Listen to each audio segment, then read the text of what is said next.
ജീവിതം ഒരു വലിയ യുദ്ധഭൂമിയാണ്. പലപ്പോഴും നാം ആ യുദ്ധത്തിൽ തളർന്നു പോകുന്നു. അപ്പോഴെല്ലാം നമ്മുടെ മനസ്സ് പതറുന്നു, ഹൃദയം ബലഹീനമാകുന്നു. ഇത്തരം നിമിഷങ്ങളിലാണ് പ്രലോഭനങ്ങൾ സർപ്പത്തെപ്പോലെ നമ്മുടെ ഉള്ളിൽ പതുങ്ങിയെത്തുന്നത്. നമ്മുടെ ജീവിതത്തിൽ തളർച്ച അനുഭവപ്പെടുമ്പോൾ നാം പലപ്പോഴും ചോദിക്കാറുണ്ട്, കർത്താവെ, എന്തുകൊണ്ടാണ് എന്നെ ഇത്രയേറെ പരീക്ഷിക്കുന്നത്? എനിക്ക് പിടിച്ചു നിൽക്കുവാൻ ശക്തിയില്ല, എനിക്ക് ശക്തി നൽകണമേ എന്ന്. ആ ശക്തി ലഭിക്കുവാനുള്ള എളുപ്പവഴി നാം പലപ്പോഴും മറന്നുപോകുന്നു. അത് പരിശുദ്ധ അമ്മയുടെ മാതൃപരമായ തണലാണ്. പ്രലോഭനങ്ങൾ എന്ന് പറയുന്നത് പാപം ചെയ്യുവാനുള്ള പ്രേരണ മാത്രമല്ല, നമ്മുടെ വിശ്വാസം പരീക്ഷിക്കപ്പെടുന്ന, നമ്മുടെ ക്ഷമ പരീക്ഷിക്കപ്പെടുന്ന, നമ്മുടെ സ്നേഹം പരീക്ഷിക്കപ്പെടുന്ന നിമിഷങ്ങളാണവ. തളർച്ചയുടെയും നിരാശയുടെ നിമിഷങ്ങളിൽ ദൈവം എന്നെ ഉപേക്ഷിച്ചു എന്ന ചിന്ത ഒരു വലിയ പ്രലോഭനമാണ്. തിന്മയുടെ വഴി തിരഞ്ഞെടുത്താൽ സുഖമായി ജീവിക്കാം എന്ന ചിന്ത മറ്റൊരു പ്രലോഭനമാണ്. അപ്പോഴേക്കും നമ്മുടെ ഉള്ളിൽ ആത്മീയ ശക്തി കെട്ടുപോകുവാൻ തുടങ്ങുന്നു. ഈ ബലഹീനതയുടെ നിമിഷങ്ങളിലാണ് പരിശുദ്ധ അമ്മയുടെ തണൽ അനിവാര്യമായി തീരുന്നത്.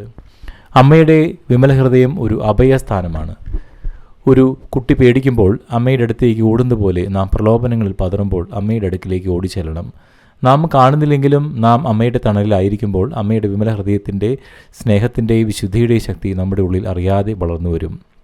അമ്മയുടെ തണലിലായിരിക്കുമ്പോൾ നമ്മുടെ ഹൃദയം വിശുദ്ധീകരിക്കപ്പെടുന്നു. അമ്മയുടെ വിനയം, ദൈവഹിതത്തോടുള്ള വഴക്കവും നമ്മുടെ ഉള്ളിൽ രൂപപ്പെടുന്ന പിശാച് ഏറ്റവും കൂടുതൽ ഭയപ്പെടുന്നത് വിമലഹൃദയത്തിൻ്റെ ഉടമയായ മറിയത്തെയാണ്.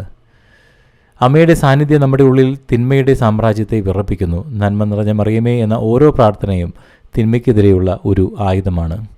പലപ്പോഴും നാം പറയാറുണ്ട്, എനിക്ക് പ്രാർത്ഥിക്കുവാൻ ശക്തിയില്ല, എനിക്ക് അമ്മയുടെ തണലിലായിരിക്കുവാൻ സാധിക്കുന്നില്ല എന്ന്. എന്നാൽ സത്യം അതല്ല. നാം അമ്മയെ വിളിക്കാൻ തയ്യാറാകുന്നില്ല എന്നതാണ് സത്യാവസ്ഥ. നമ്മുടെ തളർച്ചയെയും പ്രലോഭനങ്ങളെയും അമ്മയ്ക്ക് സമർപ്പിക്കുക. അമ്മയുടെ തണലിൽ വെറുതെ ഇരുന്നാൽ മതി. അമ്മയുടെ ശക്തി നമ്മെ നിറയ്ക്കും.